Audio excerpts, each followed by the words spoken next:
His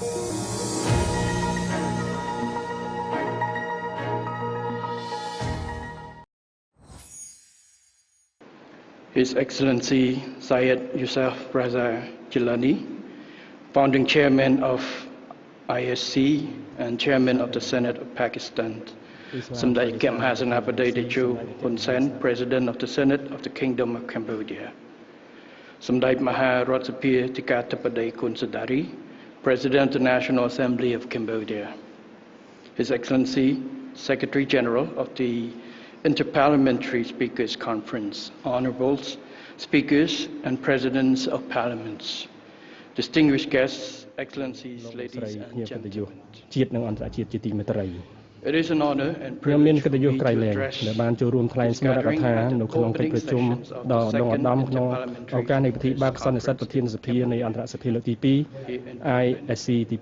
On behalf of the Royal Government and the people, I extend a warmest welcome to honorable speakers, heads of delegation, distinguished guests, parliamentarians, and representatives of international. Your presence វត្តមានរបស់អាយដាមលោកជំទាវលោកស្រីនៅរាជធានីភ្នំពេញក្នុងថ្ងៃនេះជាសកម្មសក្ខីភាពនៃការបដិញ្ញាចិត្តរួមគ្នារបស់យើងចំពោះកិច្ចសន្ទនាដ៏មានអត្ថន័យកិច្ចសហប្រតិបត្តិការស្ថាប័នសន្តិភាពប្រកបដោយចីរភាពនិងវិបុលភាពរួមក្នុងយុគសម័យនេះមិនប្រកបដោយជាសកលដ៏ជ្រាលជ្រៅ ខ្ញុំសូមថ្លែងអំណរគុណយ៉ាងជ្រាលជ្រៅបំផុតជូនចំពោះព្រឹទ្ធសភា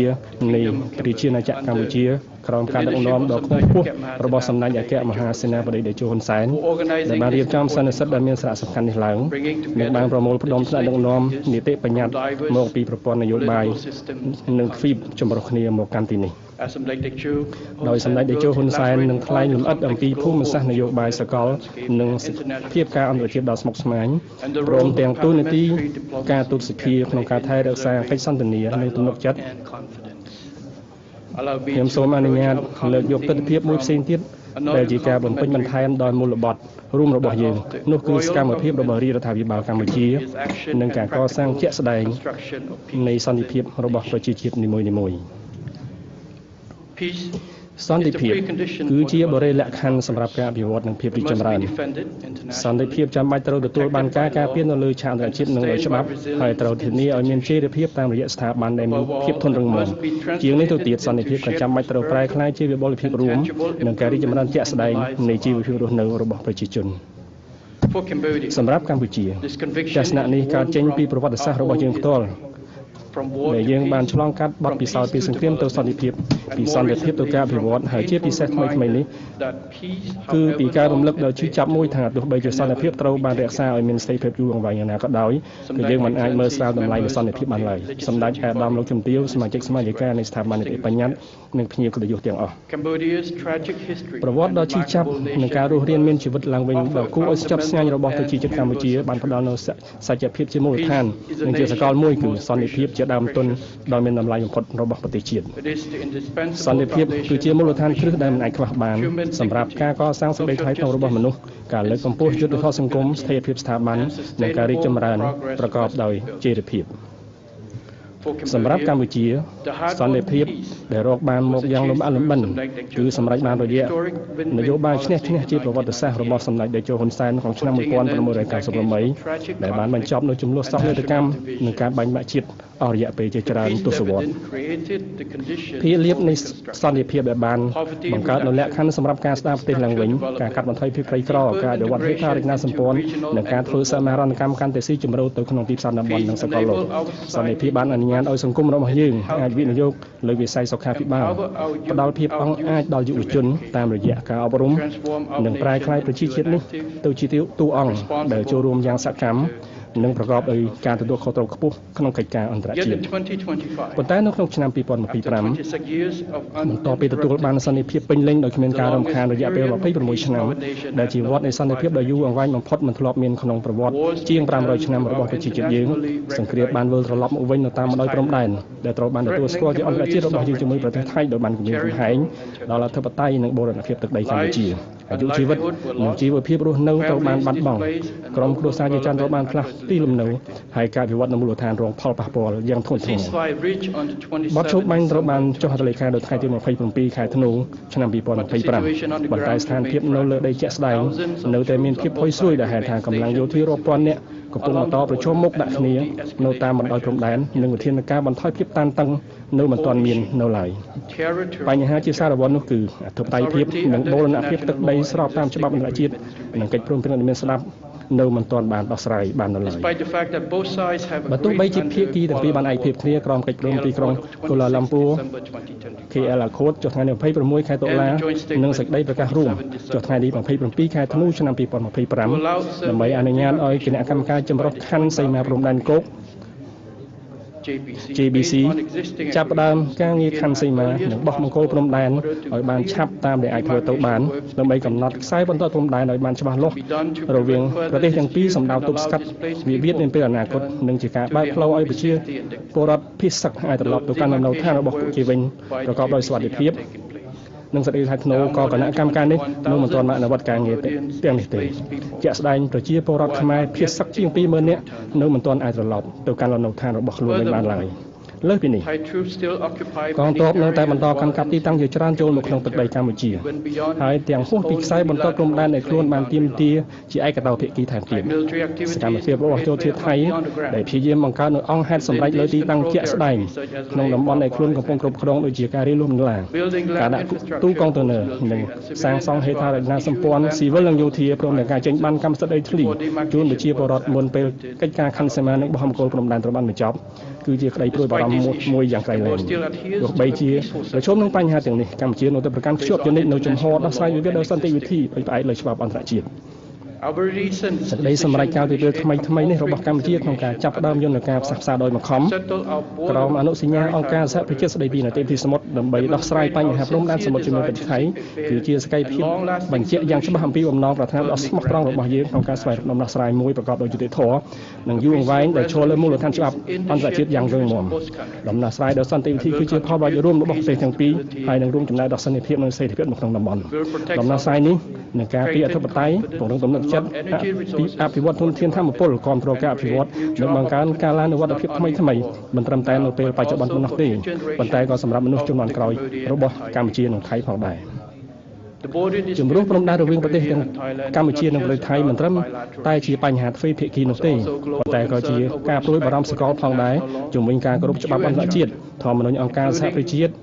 រួមមានគោលការណ៍មិនរំលោភបំពានព្រំដែននិងធម្មនុញ្ញអាស៊ានក្នុងស្មារតីនេះកម្ពុជាសូមកោតសរសើរនិងថ្លែងអំណរគុណយ៉ាងស្មោះស្ម័គ្រចំពោះការគាំទ្ររបស់សហគមន៍អន្តរជាតិរួមទាំងប្រទេសជាសមាជិកអាស៊ានចំពោះបទឈប់បាញ់និងការដោះស្រាយជម្លោះដោយសន្តិវិធីរវាងកម្ពុជានិងថៃស្របតាមច្បាប់អន្តរជាតិនិងគោលការណ៍នៃធម្មនុញ្ញអង្គការសហប្រជាជាតិនិងអាស៊ានកម្ពុជាសង្ឃឹមយ៉ាងមុតមាំចំពោះការយកចិត្តទុកដាក់និងការគាំទ្របន្តទៀតពីសំណាក់សហគមន៍អន្តរជាតិជារួមច្បាប់មិនអាចការពារសន្តិភាពបានទេប្រសិនបើរដ្ឋណាមួយត្រូវបានទុកចោលឲ្យនៅឯកោនៅពេលដែលវិធានច្បាប់ត្រូវបានបំពានចំណុចនេះហើយដែលសាមគ្គីភាពឆ្លុះបញ្ចាំងនៅអត្ថន័យពេញលេញរបស់ខ្លួនសាមគ្គីភាពន័យថាជាការការពារគោលការណ៍តែមួយសម្រាប់ប្រជាជនទាំងអស់ការគាំទ្រការអនុវត្តកិច្ចព្រមព្រៀងការការពារប្រជាជនស៊ីវិលនិងការរក្សាកិច្ចសន្ទនានៅក្នុងពេលដែលទំនាក់ទំនងប្រឈមនឹងភាពតានតឹងសាមគ្គីមិនត្រឹមតែនៅក្នុងសេចក្តីថ្លែងការណ៍ប៉ុណ្ណោះទេប៉ុន្តែត្រូវប្រែក្លាយទៅជាកិច្ចសហប្រតិការជាក់ស្ដែងសម្ដេចអាដាមលោកជំទាវសមាជិកសមាជិកានៃស្ថាប័ននីតិបញ្ញត្តិនិងជាកិត្តិយសទាំងអស់បទពិសោធន៍នាពេលថ្មីនេះរបស់យើងបានបង្រៀនយើងមេរៀនមួយថ្មីផ្សេងទៀតការពារសន្តិភាពនៅតាមព្រំដែនមិនទាន់គ្រប់គ្រាន់នោះទេប្រទេសត្រូវមានភាពរឹងមាំផងដែរដើម្បីទប់ទល់នឹងផលប៉ះពាល់ទាំងកិច្ចផ្នែកសេដ្ឋកិច្ចសង្គមនិងសហគមន៍ដែលបណ្ដាលមកពីចំនួននិងឯកភាពសកលសម្រាប់ប្រទេសកម្ពុជានេះហើយគឺជាអត្ថន័យនៃភាពធន់ពលគឺជាសមត្ថភាពរបស់ប្រជាជាតិមួយក្នុងការស្រូបយកនូវផលប៉ះទង្គិចនានាដោយមិនបាត់បង់នូវរាល់សមិទ្ធផលដែលខ្លួនបានកសាងតាមរយៈសន្តិភាពអស់រយៈពេលជាច្រើនទសវត្សរ៍មកនេះទោះបីជាប្រឈមនឹងសម្ពាធពីខាងក្រៅយ៉ាងធ្ងន់ធ្ងរក៏ដោយកម្ពុជានៅតែ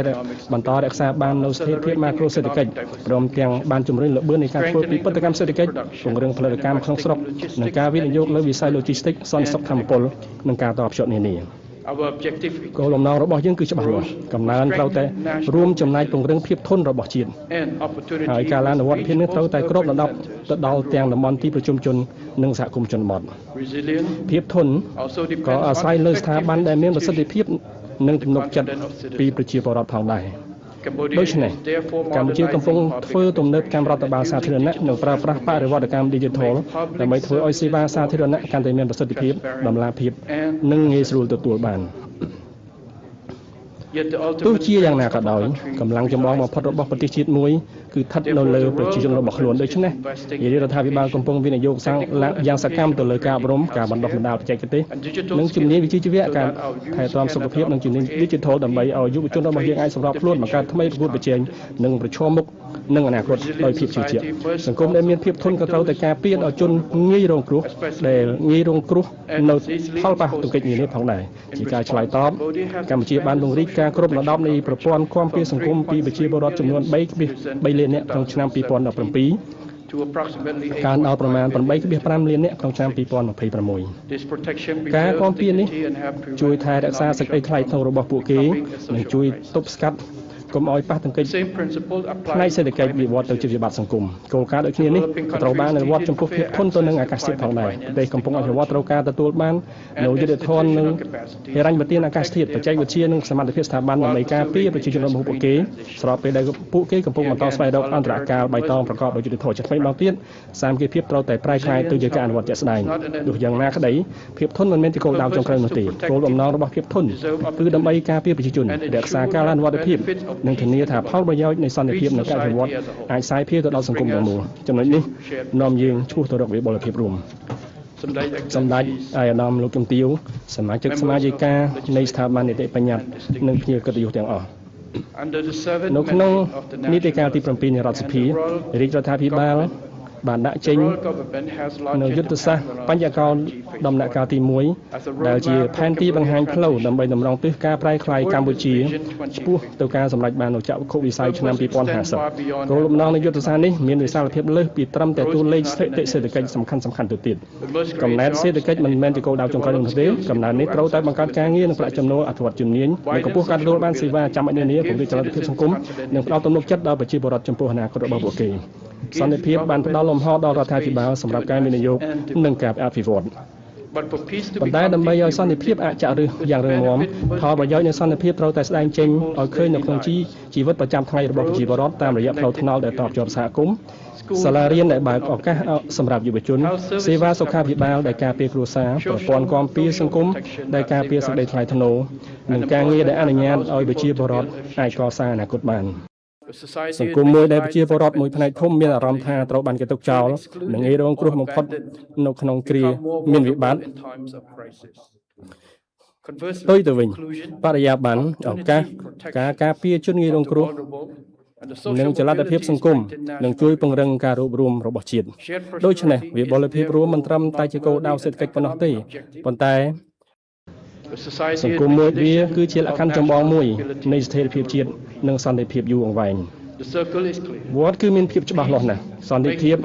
ធ្វើឲ្យការអភិវឌ្ឍអាចសម្រេចទៅបានភាពធន់ជួយការពារនៅរាល់សមិទ្ធផលដែលសម្រេចបានវិបុលភាពរួមពង្រឹងភាពស្អិតរមួតក្នុងសង្គមហើយភាពស្អិតរមួតក្នុងសង្គមកាន់តែរឹងមាំនិងធ្វើឲ្យសន្តិភាពកាន់តែមានស្ថិរភាពយូរអង្វែងការទទួលខុសត្រូវនេះមិនអាចអនុវត្តដោយរដ្ឋាភិបាលតែម្នាក់ឯងបានឡើយរដ្ឋាភិបាលនិងសភាមានការទទួលខុសត្រូវរៀងៗខ្លួនអាស្រ័យតាមរដ្ឋធម្មនុញ្ញដែលបានចែងប៉ុន្តែស្ថាប័នទាំងពីរមានគោលដៅរួមមួយគឺបម្រើប្រជាជនថែរក្សាសន្តិភាពនិងបង្កើតលក្ខខណ្ឌសម្រាប់វិបុលភាពយូរអង្វែង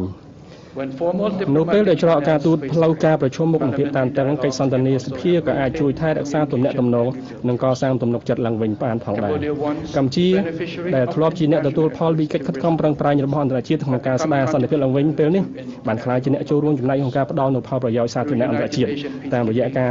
រក្សាសន្តិភាពរបស់អង្គការសហប្រជាជាតិការបោះសម្អាតមានជាមនុស្សធម៌ការចូលរួមលើសន្តិសុខស្បៀងក្នុងតំបន់និងកិច្ចសហប្រតិបត្តិការអន្តរជាតិយើងបានចែករំលែកជាមួយបណ្ដាប្រទេសដទៃទៀតនៅបទពិសោធន៍ជំនាញនិងការទទួលខុសត្រូវដែលកើតចេញពីប្រវត្តិសាស្ត្រផ្ទាល់របស់ខ្លួនសម្ដេចអាដាមលោកជំទាវសមាជិកសមាជិកានៃស្ថាប័ននីតិបញ្ញត្តិភ្ញៀវកិត្តិយសទាំងអស់ដំណើររបស់កម្ពុជាបានពំនាំនូវសារដ៏សាមញ្ញប៉ុន្តែមានអត្ថន័យជ្រាលជ្រៅមួយគឺសន្តិភាពផ្ដល់ឲ្យយើងនូវឱកាសក្នុងការកសាងប្រទេសជាតិឡើងវិញភាពធន់អនុញ្ញាតឲ្យយើងការពារបាននូវសម្រិទ្ធផលដែលយើងបានកសាងវិបុលភាពរួមផ្ដល់ឲ្យប្រជាជនរបស់យើងនូវចំណែកមួយក្នុងការថែរក្សាសន្តិភាពសម្រាប់មនុស្សជំនាន់ក្រោយខ្ញុំសូមជូនពរឲ្យសន្និសីទនេះទទួលបានជោគជ័យយ៉ាងត្រចះត្រចង់